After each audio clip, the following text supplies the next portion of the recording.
Hello. Hello. हाँ हाँ sir, good morning. उठ क्या? सर, हम प्रकाश बोल रहे थे, कैंडिडेट जिसका एग्जाम था।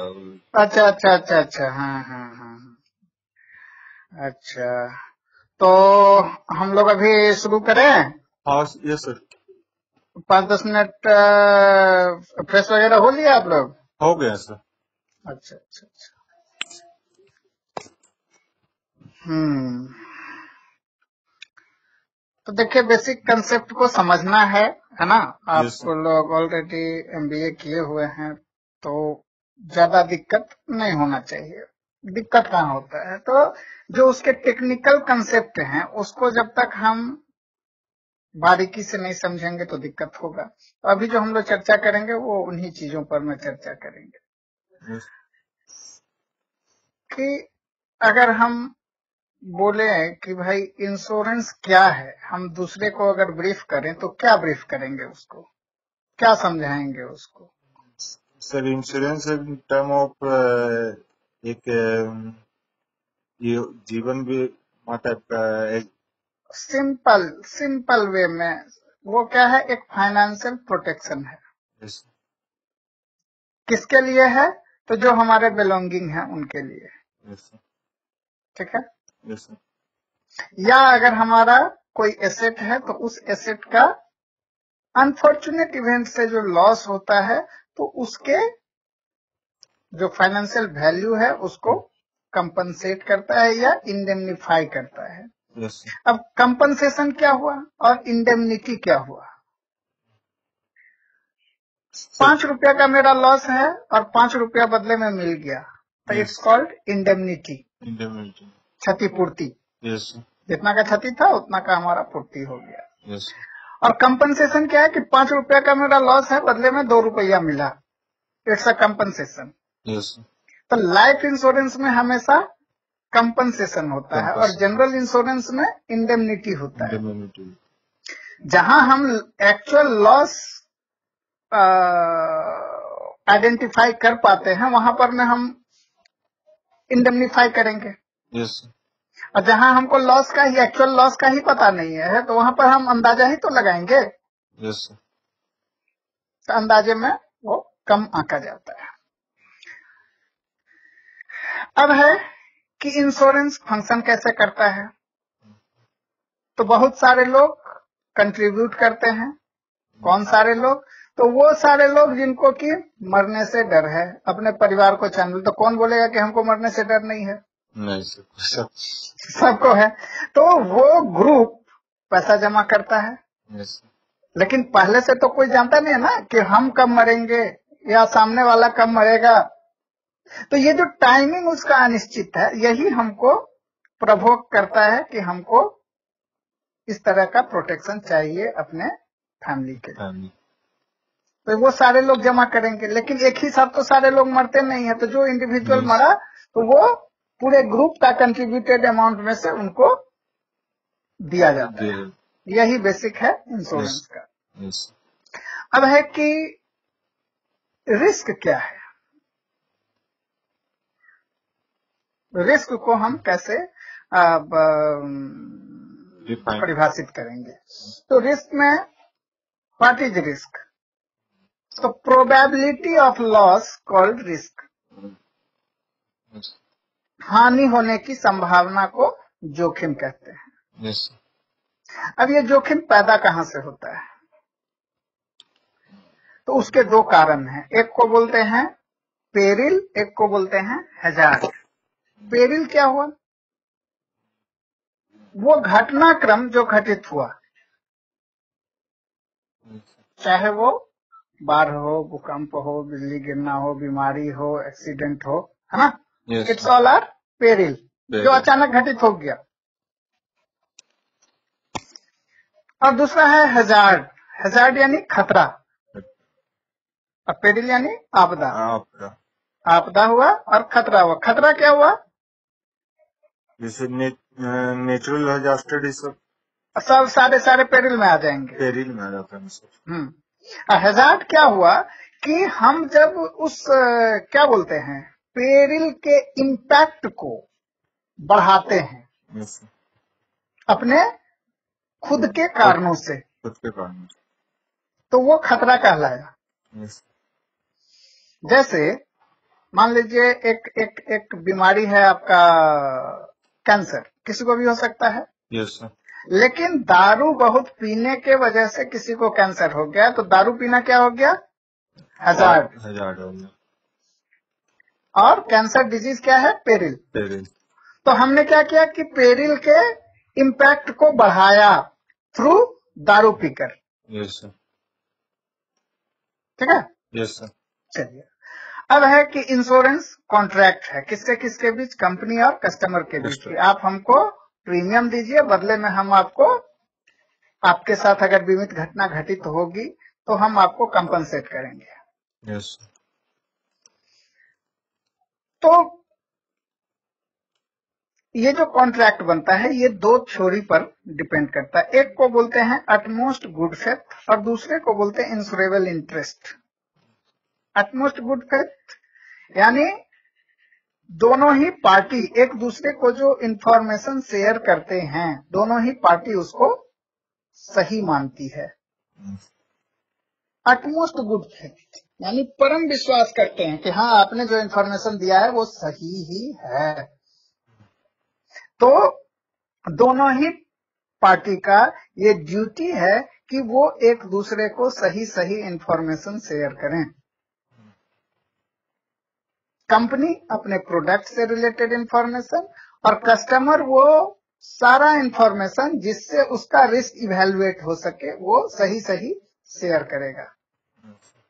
तो एक आदमी से जुड़ा हुआ किस किस चीज से रिस्क है? उसके उम्र से, उसके स्वास्थ्य से, उसके खान पान से, उसके काम से, उसके आदत से। यस। कोई आदमी 20 साल का है तो मरने का संभावना कम है, कोई आदमी 60 साल का है तो मरने का संभावना ज्यादा है। यस। कोई आदमी ऑफिस में बैठ करके काम करता है, कोई आदमी माइंस में काम करता है। ऑफिस वाले का रिस्क कम है, माइंस वाले का रिस्क ज्यादा है। कोई आदमी दारू पीता है, कोई आदमी दारू नहीं पीता है। यस। कोई आदमी का शौक खतरनाक है, कोई पैराग्लाइडिंग करता है। Yes sir. यस। तो उसका क्या है कि भाई रिस्क ज्यादा है। तो ये सारा इंफॉर्मेशन कंपनी को तो नहीं पता है। नहीं। ये कौन देगा? कस्टमर सेल्फ देगा। Yes sir. और वो जो इंफॉर्मेशन शेयर करेगा कंपनी उसको सही मानेगी। Yes sir. ठीक है। अब है कि breach of utmost good faith हुआ तब क्या होगा? हमने इंफॉर्मेशन गलत दिया तब क्या होगा? तो उसके लिए भी व्यवस्था है कि पॉलिसी स्टार्ट होने से 3 साल के भीतर यस। ये बीमा कंपनी का भी ड्यूटी है कि कस्टमर ने जो इंफॉर्मेशन शेयर किया है उसको हम अपने स्तर से इवैल्यूएट कर ले, जांच कर लें। और अगर लगता है कि कस्टमर ने गलत इंफॉर्मेशन शेयर की है तो बगैर किसी कारण बताए कंपनी उनके पॉलिसी को रिजेक्ट कर सकती है। इसको कहते हैं इनडिस्पुटेबिलिटी क्लॉज या हिंदी में बोलते हैं अविवाद्यता खंड। यस। Section 45 insurance act 1938। ठीक है, क्लियर है? Yes sir. अब दूसरा है इंश्योरेबल इंटरेस्ट। अब ये इंश्योरेबल इंटरेस्ट क्या हुआ कि जिस पर्टिकुलर ऑब्जेक्ट का इंश्योरेंस हो रहा है उसके लॉस से किसको लॉस होगा, ये रिलेशनशिप सबसे पहले देखा जाता है। यस। मान लीजिए आपने बाइक का इंश्योरेंस करवाया तो देखेगा ना कि बाइक का ऑनर कौन है। Yes sir. अगर मान लीजिए कि प्रकाश का बाइक है तो उसको ईशान अपने नाम से इंश्योर नहीं करा सकता। नहीं सर। जब होगा तब प्रकाश के नाम से ही होगा। Yes sir. तो यही है। तो जब कॉन्ट्रैक्ट बनेगा तो ये देखा जाएगा कि भाई इसके लॉस से किसको लॉस है। अब ऐसा क्यों है? इंश्योरेबल इंटरेस्ट क्यों देखा जाता है? तो जिस चीज का इंश्योरेंस हुआ है, अगर मान लीजिए वो चीज मेरा नहीं है, हमारा उसमें कोई अपना एफर्ट नहीं लगा है, अपना पैसा नहीं लगा है, तो हम क्या करेंगे? उसका प्रॉपर देखरेख भी नहीं करेंगे। Yes sir. और जहां पर में अपना दाम लगा हुआ है वहां पर में हम उसका हिफाजत भी करेंगे। Yes sir. तो यही बेसिक है इसका कि भाई इंश्योरेबल इंटरेस्ट होना चाहिए, तभी जाकर के कॉन्ट्रैक्ट होगा। क्योंकि कंपनी जो कंपनसेट करती है या इंडेमनिफाई करती है वो कैसे लॉस पर में करती है, अचानक घटित होने वाले लॉस पर में। मान लीजिए कि 70 साल का आदमी है, वो तो कवर में लटका हुआ है, वो तो चाहेगा कि हाँ भाई मेरा इंश्योरेंस हो जाए, कि नाती पोता के लिए जो है सो कुछ पैसा छोड़ करके जाए। यस। लेकिन वहां नहीं होगा। बेसिक यही है कि रिस्क कहाँ है। 70 साल के आदमी का क्या रिस्क है, उसका अपना जो भी फाइनेंशियल रिस्क था वो तो कंप्लीट कर चुका। यस। नाती पोता वाला हो गया, उसका अपना जो लायबिलिटी था, लायबिलिटी के लिए ही हम ना इंश्योरेंस करवाते हैं, तो उसका तो लायबिलिटी पूरा हो चुका। भाई बेटा बेटी का विवाह हो गया, अपने साला रिटायर कर गया, ना मुंह में दांत है ना पेट में हाथ है, तो अब वो क्या करेगा। यस। वो कर टीका लेना चाहिए। हाँ हाँ, क्लियर। Yes sir, clear. चलिए, अब उसके बाद है कि हम जब कॉन्ट्रैक्ट करेंगे तो रिटर्न में करेंगे तो सबसे पहले प्रपोजल फॉर्म भरेंगे। अच्छा, कौन प्रपोज करता है? कंपनी प्रपोज करती है कस्टमर को कि ले लो, कि हु विल ऑफर? एजेंट्स। जी नहीं, कस्टमर विल ऑफर ना। Yes sir, customer. रिस्क किसका है? कस्टमर का है, तो कस्टमर विल ऑफर। यस। तो और कंपनी क्या करेगी? एक्सेप्ट करती है, और एक्सेप्ट करेगी तो अपने टर्म एंड कंडीशन पर में करेगी। तब प्रपोजल, तो प्रपोज कौन करेगा? हाँ, तो प्रपोजल और लाइफ एश्योर्ड। प्रपोजल कौन हुआ? तो जो पैसा देगा, प्रस्तावक। यस। तो कभी कभी सेल्फ प्रपोज भी हो सकता है कि मान लीजिए हमने अपना पॉलिसी लिया और हम ही पैसा दे रहे हैं, तो वहां सेल्फ प्रपोज होगा। Yes sir. लेकिन कभी कभी ऐसा भी हो सकता है कि पैसा हम दे रहे हैं लेकिन इंश्योरेंस हमारी पत्नी का हो रहा है, तो वहां पर पत्नी क्या हो गई? लाइफ एश्योर्ड, और हम क्या हो गए? प्रपोजल। ठीक है, तो पहले फॉर्म भर लिया। फॉर्म में क्या क्या इन्फॉर्मेशन लेंगे? तो जो अभी हम लोग चर्चा किए थे वो सारा तो लेंगे ही, उसका हाइट लेंगे, वेट लेंगे, काम कौन सा करता है, उम्र कितना है। हाँ, अब डॉक्यूमेंटेशन क्या क्या करेंगे? तो सबसे पहला फॉर्म भरे, उसके बाद लेते एज प्रूफ, उम्र का प्रमाण। तो एज प्रूफ में दो तरीके का एज प्रूफ होता है, स्टैंडर्ड और नॉन स्टैंडर्ड। स्टैंडर्ड किसको बोलते हैं? जिसमें सही सही डेट ऑफ बर्थ दिया रहे। मैट्रिक का सर्टिफिकेट हो गया, नगर निगम से जारी जन्म प्रमाण पत्र हो गया, पासपोर्ट हो गया, ड्राइविंग लाइसेंस हो गया। इन सब में जो दर्ज जन्म तिथि होता है वो स्टैंडर्ड हुआ। नॉन स्टैंडर्ड में कौन सा आया? जैसे वोटर आईडी कार्ड हो गया, राशन कार्ड हो गया, हाँ, जन्म पत्री वाला हो गया, ये सबको नॉन स्टैंडर्ड माना। अब दूसरा है केवाईसी। केवाईसी में क्या क्या लेते हैं? आईडी प्रूफ, एड्रेस प्रूफ और फोटोग्राफ।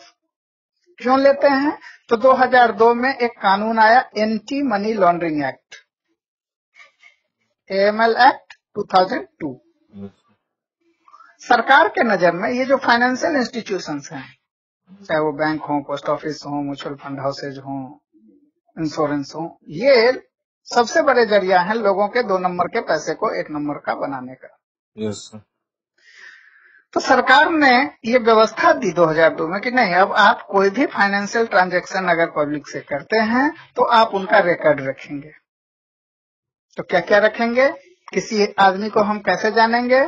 तो उनके फोटो से जानेंगे, तो फोटो चाहिए। फोटो युक्त पहचान, जो आपका आईडी प्रूफ बोलते हैं, चाहे पैन कार्ड हो, आधार कार्ड हो, वोटर आईडी कार्ड हो, जहां आपका फोटो लगा हुआ है, ड्राइविंग लाइसेंस हो, पासपोर्ट हो, ये या फिर हाँ, तो ये हो गया ID proof plus address proof, पते का प्रमाण। तो बिजली बिल हो गया, टेलीफोन बिल हो गया, आपका पासपोर्ट हो गया, ड्राइविंग लाइसेंस हो गया, आधार कार्ड हो गया, वोटर आईडी कार्ड हो गया, इसमें से एड्रेस प्रूफ में ही आ गया। हाँ, ये सारा एड्रेस प्रूफ में आ जाता है ना सर? हाँ हाँ हाँ, उसमें से कोई एक डॉक्यूमेंट। हाँ, ओके सर। अब मान लीजिए हम पासपोर्ट लिए तो वहां पर में हमारा एज प्रूफ भी आ गया, आईडी प्रूफ भी आ गया और एड्रेस प्रूफ भी आ गया। ड्राइविंग लाइसेंस लेंगे तो वही हो जाएगा, एज प्रूफ भी आ गया, आईडी प्रूफ भी आ गया और एड्रेस प्रूफ भी आ गया। तो कंप्लीट केवाईसी हो जाएगा, फोटो लगा देंगे तो। ठीक है। Yes sir. तो वो हो गया। अब उसके बाद लेते हैं केवाईसी भी ले लिए। अब उसके बाद होता है एक adviser confidential report, ACR. ACR क्या हुआ? तो जिस एजेंट ने उस बिजनेस को सोर्स किया है वो भी अपना रिपोर्ट कंपनी को सौंपती है कि भाई कस्टमर ने जो इन्फॉर्मेशन शेयर किया है वो मेरे समझ से भी सही है, आप इनको इंश्योरेंस प्रोवाइड कर सकते हैं। एक तरह का रिकमेंडेशन है। इसलिए इसको एजेंट को जो है सब प्राइमरी अंडर राइटर भी बोला जाता है, प्राथमिक बीमा लेखक। अब यहाँ से ये सारा हो गया। उसके बाद चेक या कैश के साथ कंपनी में जमा होगा। कंपनी तत्काल उनको एक कच्चा रसीद या पावती रसीद दे देगा। अब कंपनी के एक पदाधिकारी होते हैं जिनका नाम होता है अंडर राइटर। अंडर राइटर का काम क्या है? वो रिस्क एसेस करता है उस गिवन इंफॉर्मेशन से, गिवन डॉक्यूमेंट से। इस काम के लिए उसको 15 दिन का समय मिलता है। इस 15 दिनों में उनको डिसीजन ले लेना होता है कि हम इनका ऑफर को, इनके प्रपोजल को एक्सेप्ट करेंगे या रिजेक्ट करेंगे। जब वो डिसीजन ले लेते हैं एक्सेप्ट करने का, तब FPR इशू होता है, फर्स्ट प्रीमियम रिसीट। और जिस दिन से FPR इशू होता है उसी दिन से पॉलिसी पर में रिस्क कमेंसमेंट चालू हो गया। आज से आपका पॉलिसी चालू। आज FPR इशू हुआ है, कल आपके साथ हादसा होगा, आपको क्लेम मिलेगा। लेकिन अगर FPR नहीं इशू हुआ और उससे पहले ही खुदा को प्यारे हो गए तो कुछ नहीं मिलेगा भाई। आपने जो पैसा जमा किया वो वापस हो जाएगा। ठीक है। यस। अब इसके बाद FPR इशू होने के बाद पॉलिसी बॉन्ड तैयार होता है। पॉलिसी बॉन्ड वो कागजात जिसमें दोनों ही पक्षों द्वारा दिए गए नियम एवं शर्तों का उल्लेख रहता है, टर्म एंड कंडीशन रहता है। जो प्रोडक्ट दिया कंपनी उसके विषय में रहेगा, आपने जो इन्फॉर्मेशन फॉर्म में भर करके दिया है वो भी रहेगा। वो बॉन्ड आपके पते पर में डाक से कंपनी भेजती है। जिस दिन आपने उसको रिसीव किया डाक से, उस दिन से लेकर के अगले 15 दिन तक कस्टमर के पास में समय है कि वो उस गिवन डॉक्यूमेंट को ध्यान से पढ़े। और अगर उसको ऐसा लगता है कि जो हमें जो एडवाइजर ने जानकारी दी थी और जो इसमें प्रोडक्ट में हम पा रहे हैं इन दोनों में अंतर है, तो वो इस आधार पर ना अपने लिए गए पॉलिसी को वापस करके अपना पैसा वापस ले सकता है, कॉन्ट्रैक्ट से निकल सकता है। इसको हम लोग क्या बोलते हैं? प्री लुक पीरियड या प्री लुक पीरियड या कूलिंग ऑफ पीरियड, या हिंदी में बोलते हैं निःशुल्क अवलोकन अवधि। तीनों एक ही चीज है, कूलिंग ऑफ या फ्री लुक या निःशुल्क अवलोकन अवधि। अब इंश्योरेंस का जो कॉन्ट्रैक्ट होता है वो लंबे समय का कॉन्ट्रैक्ट है। 10 साल, 20 साल, 25 साल, 30 साल का लोग पॉलिसी लेते हैं। अब पहला बार जो हमने प्रीमियम दिया उसके बाद लगातार उसमें हमको प्रीमियम देना पड़ता है। तो अव्वल तो है कि जो हमारा ड्यू डेट है उस ड्यू डेट में हम देते हैं, कहीं कोई दिक्कत नहीं है।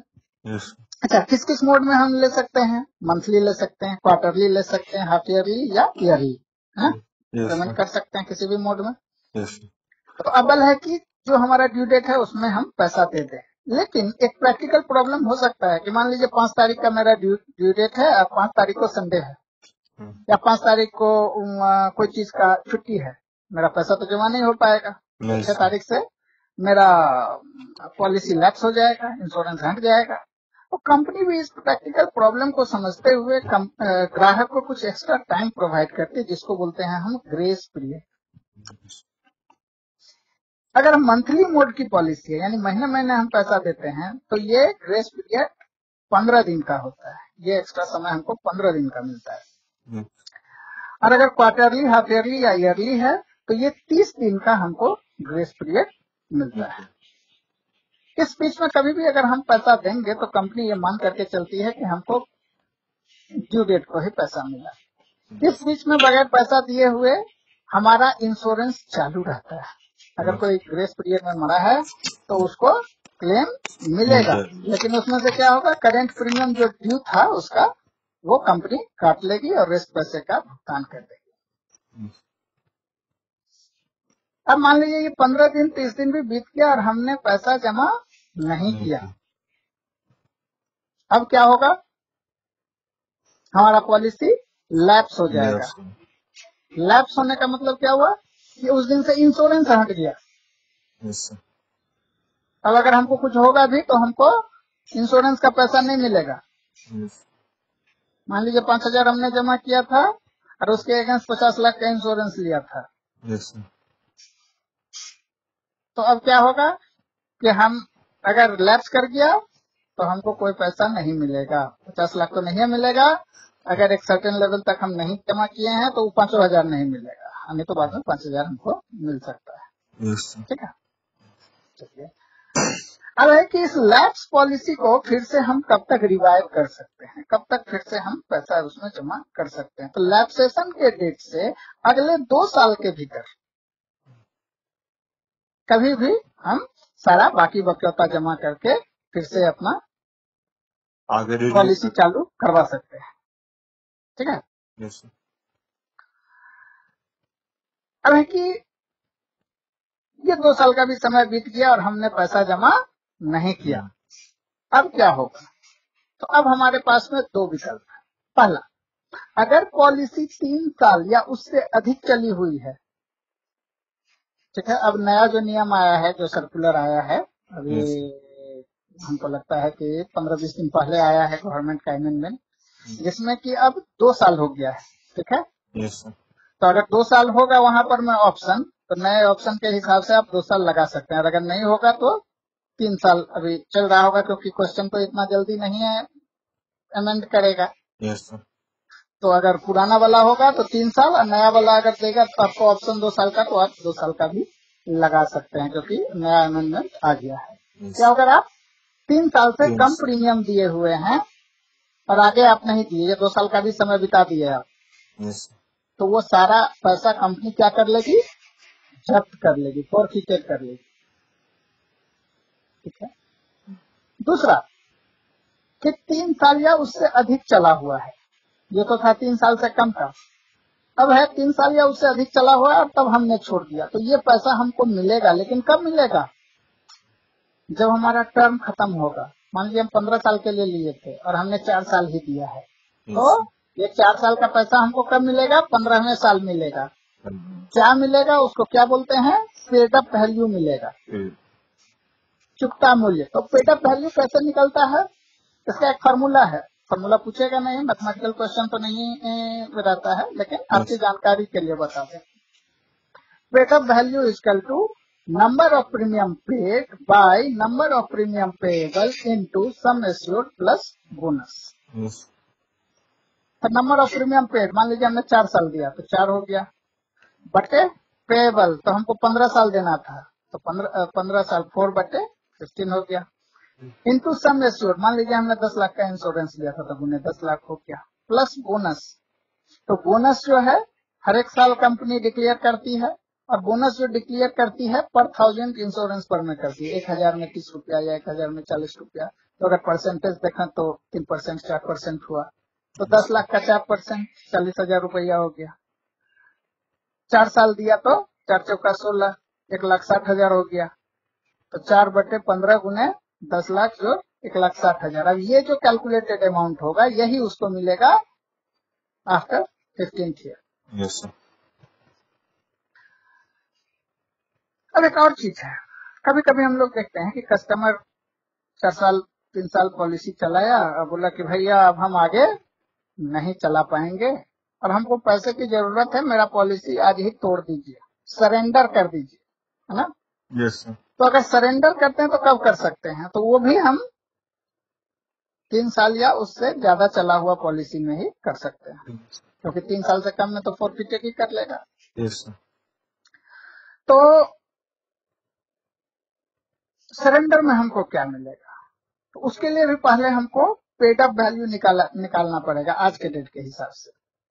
ठीक है, तो वो निकल गया, मान लीजिए हमारा 1 लाख रुपया पेड अप वैल्यू या चुकता मूल्य निकला।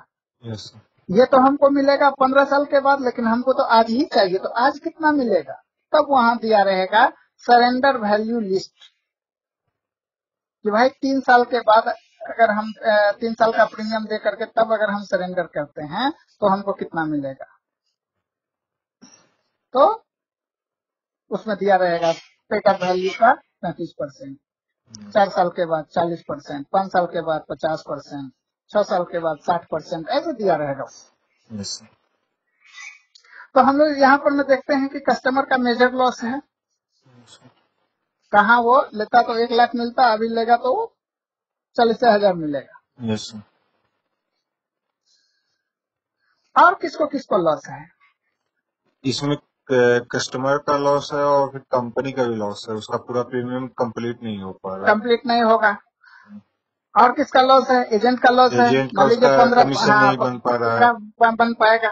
तो ये तीनों को लॉस है। Yes, इसी से जुड़ा हुआ एक शब्द है परसिस्टेंसी या अक्षुण्णता। परसिस्टेंसी क्या हुआ कि वही कि लिए गए पॉलिसी में लगातार प्रीमियम का भरा जाना परसिस्टेंसी कहलाता है। तो अच्छा परसिस्टेंसी होगा तो उसमें कस्टमर भी खुश, कंपनी भी खुश और एजेंट भी खुश।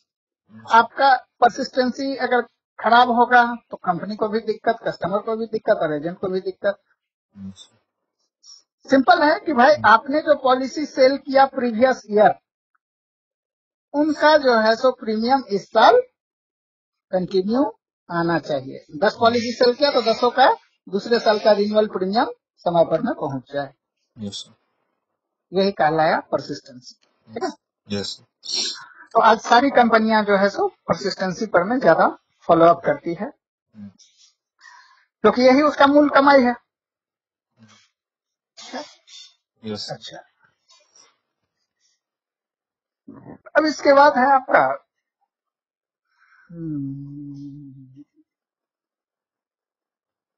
ग्रीवांस शिकायत प्रबंधन प्रणाली। जाहिर सी बात है कि कंपनी और कस्टमर के बीच में जब लंबे समय का कॉन्ट्रैक्ट होता है तो कस्टमर को कंपनी से शिकायतें भी हो सकती है। तो इन शिकायतों का निपटारा कैसे होगा, कहां कहां से होगा?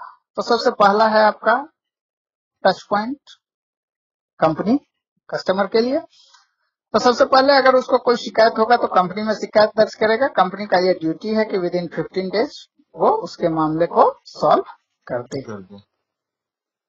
मान लीजिए कंपनी ने नहीं किया तो दूसरा टच पॉइंट उसके पास में क्या है? तो दूसरा टच पॉइंट है IGMS, integrated grievance management system, या हिंदी में इसको बोलते हैं एकीकृत शिकायत प्रबंधन प्रणाली। ये IRDAI का ऑनलाइन पोर्टल है।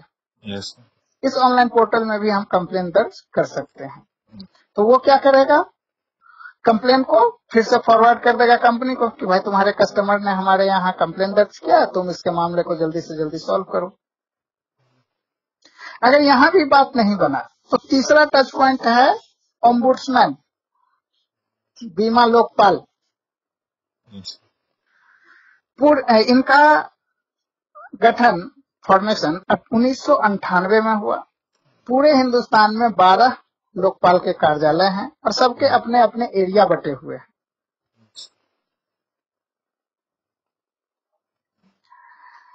इनके पास जाने का नियम यह है कि पहले हम अपनी कंपनी में कंप्लेन दर्ज करेंगे। कंपनी अगर साल भर तक हमारे मामले को नहीं सॉल्व किया तब हम इनके पास में जाएंगे। जब हम इनको आवेदन देते हैं तो ये 1 महीने के भीतर उसको हेयरिंग के लिए एक्सेप्ट करते हैं। 3 महीने के अंदर वो उस पर में मामले पर में डिसीजन देते हैं और जो भी वो डिसीजन देते हैं विद इन 15 डेज कंपनी को उसको लागू करना होता है। yes, लेकिन इनका लिमिटेशन है, ये 20 लाख तक के ही मामले को देखते हैं, 20 लाख से ज्यादा का देखने का पावर इनको नहीं है। दूसरा, इनके पास में कोई लीगल राइट नहीं होता। ये पंचायत की तरह भूमिका निभाते हैं। तो पंच की बात मानना या ना मानना दोनों पार्टी पर में डिपेंड करता है। yes, उसको फोर्स नहीं कर सकता दोनों पार्टियों के, नहीं हम जो डिसीजन दिए हैं उसको तुमको मानना ही पड़ेगा।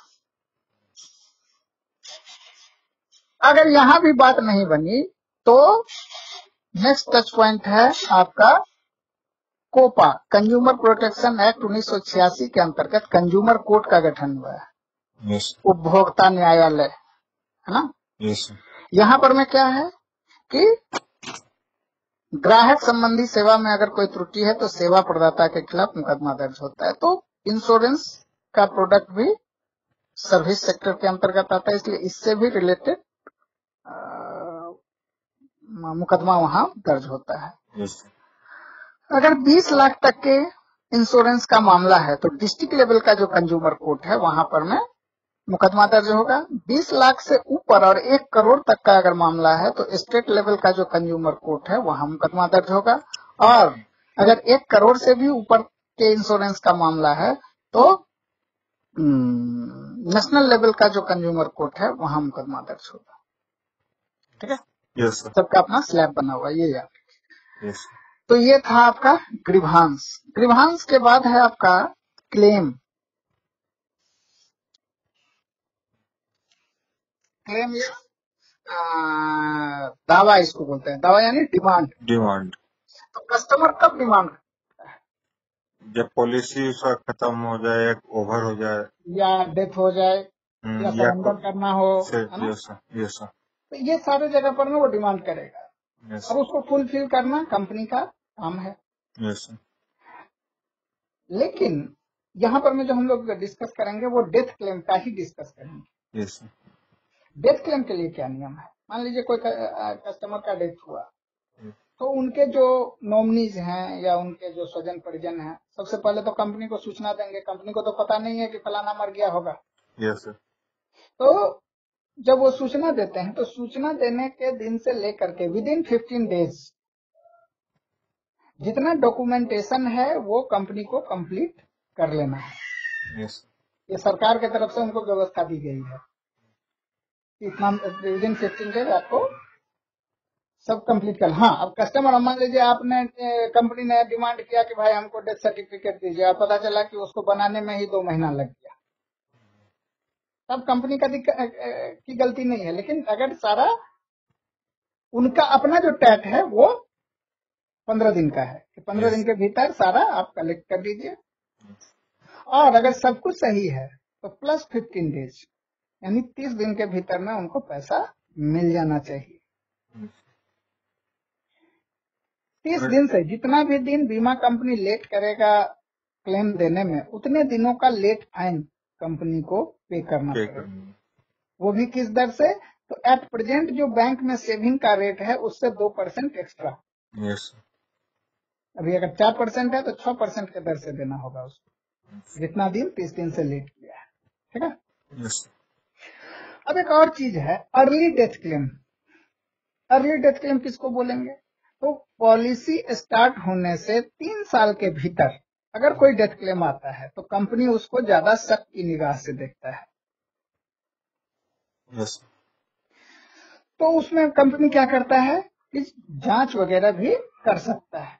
तो हमको शक लग रहा है तो अगर जांच करना चाहेगा तो वो अधिकतम 6 महीने का समय ले सकता है। लेकिन अगर इस 6 महीने के बाद प्रूफ हो गया कि कस्टमर का क्लेम जेन्युइन था, इस 6 महीना का लेट फाइन कंपनी को पे करना पड़ेगा। ठीक है। यस चलिए, अब उसके बाद हम लोग देखेंगे प्रोडक्ट। जरा 5 मिनट का विराम ले लें। यस सर हाँ, बोलते बोलते थोड़ा सवेरे का समय है, जरा पानी पी लें एक गिलास, है ना? तो होल्ड करें या काट देते हैं, है ना? जैसा आप देखिए सर। हाँ, तो काटते हैं हम। 5 मिनट में फिर आपको कनेक्ट करते हैं। ठीक है। ओके सर तब तक आप भी चाय पानी कर लीजिए। ज्यादा समय नहीं लेंगे हम, 5 मिनट लेंगे। ठीक है। ओके।